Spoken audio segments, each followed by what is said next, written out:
De tanto buscar ayer, en una dirección de internet encontré un foro de discusión sobre el tours en Perú de su santidad el Papa. Allí se discutía si era conveniente que venga o no, que a quién representa el Papa, si su religión, la católica, es verdadera o no. La discusión lo inician sobre todo aquellos que no son católicos y le tienen sangre en el ojo a la religión del Vaticano. Estos argumentan una serie de cosas por las cuales el Estado no debería tener tantas consideraciones con el jefe del Vaticano, como por ejemplo el gasto excesivo que le demandará al Perú, la participación de la Iglesia en el proceso de conquista del Tahuantinsuyo, si se debería creer o no en los dogmas de la Iglesia romana. Esto para el caso de los agnósticos, los ateos y otros religiosos que piensan que su religión es la verdadera. De estos argumentos me referiré en general a la falsedad de los dogmas de la Iglesia Católica, a la crítica de las creencias de los fieles católicos. Soy Key Stark y esto es Abogando TV.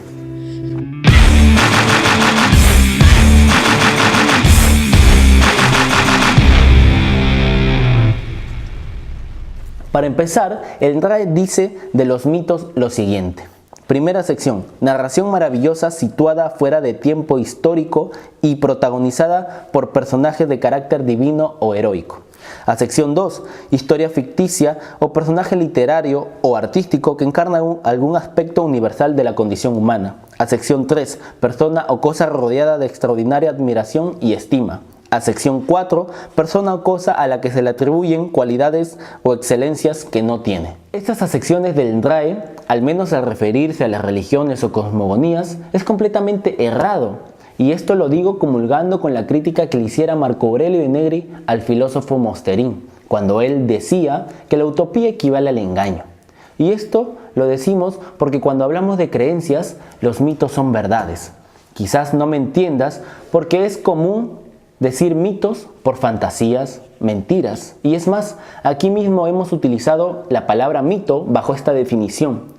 Hicimos un video titulado Mitos sobre la moto. Pero mejor lo explica el profesor de la historia de las religiones, Mircea Eliade, que en su libro Mito y Realidad nos dice que el mito designa una historia verdadera de inapreciable valor porque es sagrado, ejemplar y significativo. Asimismo, Eliade nos da una clara y contundente definición del mito. Cito: el mito cuenta una historia sagrada, relato o acontecimiento que ha tenido lugar en el tiempo primordial, el tiempo fabuloso de los comienzos. En ese sentido, tenemos que el mito es una historia verdadera, porque se refiere a realidades. Entonces los mitos son verdades, no porque la ciencia lo demuestra así, sino porque son verdades religiosas que explican los orígenes. Desde el origen del tiempo, la materia, el mundo, mitos cosmogónicos, y de los otros elementos como el hierro, el maíz, la herida, mitos de origen.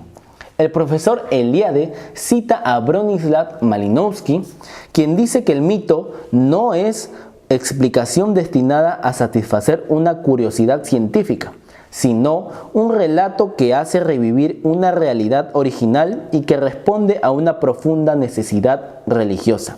Entonces, el mito, lejos de ser una fábula, es por el contrario una realidad viviente a la cual no se deja de recurrir y por nada del mundo pretende ser un conocimiento científico. Por otra parte, los mitos de la Iglesia Católica están en sus dogmas. Aunque Eliade critique la inferioridad de los mitos de la cristiandad frente a la de las sociedades arcaicas, lo cierto es que los dogmas de la Iglesia Católica, al referirse al origen del mundo y todo cuanto hay en él, son mitos, y por tanto debemos tomarlos como tal, como verdades irrefutables, que no pretenden ciencia, sino creencias, experiencia religiosa. Aquí recordar las soluciones que dieran los padres de la Iglesia, San Agustín y Santo Tomás. Para el primero, la fe. Para el segundo, entre la fe y la razón, siempre la fe. Entonces, estos dogmas son verdades, experiencias religiosas. Son mitos que explican el origen del universo y de las demás cosas y son verdades.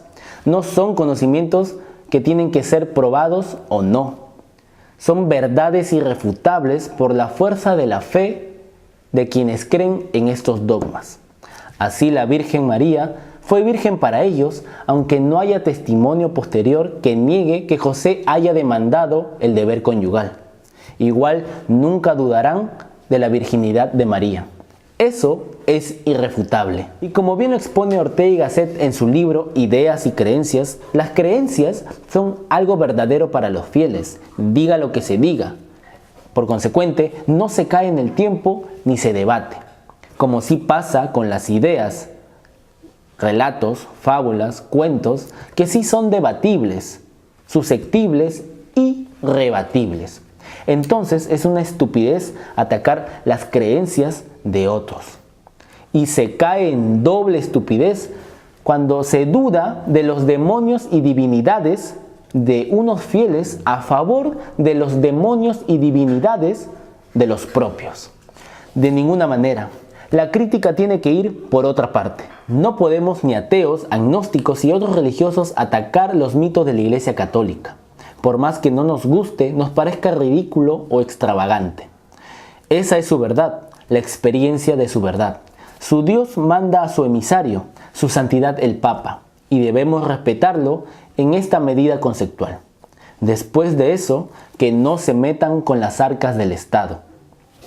Hay que criticar y fiscalizar, eso sí, el dinero de todos los peruanos. Soy Keystar para Abogando TV.